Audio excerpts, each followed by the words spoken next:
ಇಂಡಿಯಾನಲ್ಲೇ ಒಂದು ಬಹಳಷ್ಟು ದೊಡ್ಡ ಇಂಟ್ಯಾಕ್ಟ್ ಫಾರೆಸ್ಟ್ ಹೆಸರು ಹಸ್ದಿಯೋ ಫಾರೆಸ್ಟ್. ಇದು ಛತ್ತೀಸ್ಗಢ ಅಲ್ಲಿ ಇದೆ.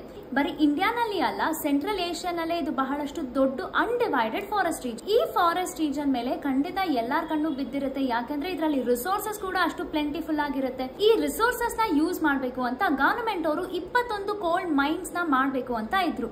ಆದ್ರೆ ಅಲ್ಲಿನ ಲೋಕಲ್ ಜನ ಛತ್ತೀಸ್ಗಢ ಬಚಾವ್ ಆಂದೋಲನ್ ಮುಖಾಂತರ ಒಂದು ಯೂನಿಯನ್ ನ ಫೌಂಡ್ ಮಾಡಿದ್ರು. ಆ ಯೂನಿಯನ್ ಹೆಸರು ಹಸ್ದಿಯೋ ಅರಣ್ಯ ಬಚಾವ್ ಸಂಘರ್ಷ ಸಮಿತಿ.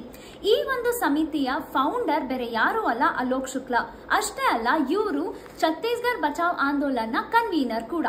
ಇವರ ಕಾಂಟ್ರಿಬ್ಯೂಷನ್ ಎಷ್ಟಿತ್ತು ಅಂದ್ರೆ almost 4,45,000 acres of forest land ನ ಇವರು ಮೈನಿಂಗ್ ಇಂದ ಕಾಪಾಡಿದ್ದಾರೆ. ಬಯೋಡೈವರ್ಸಿಟಿನ ಕಾಪಾಡೋದಕ್ಕೋಸ್ಕರ ಗೋಲ್ಡ್ಮ್ಯಾನ್ ಎನ್ವಿರಾನ್ಮೆಂಟಲ್ ಫೌಂಡೇಶನ್ ಕಡೆಯಿಂದ 35th Goldman environmental prize 2024 which is also known as green Nobel prize ಈ ವರ್ಷ ಅಲೋಕ್ ಶುಕ್ಲಾ ಅವರಿಗೆ ಸಿಕ್ಕಿದೆ.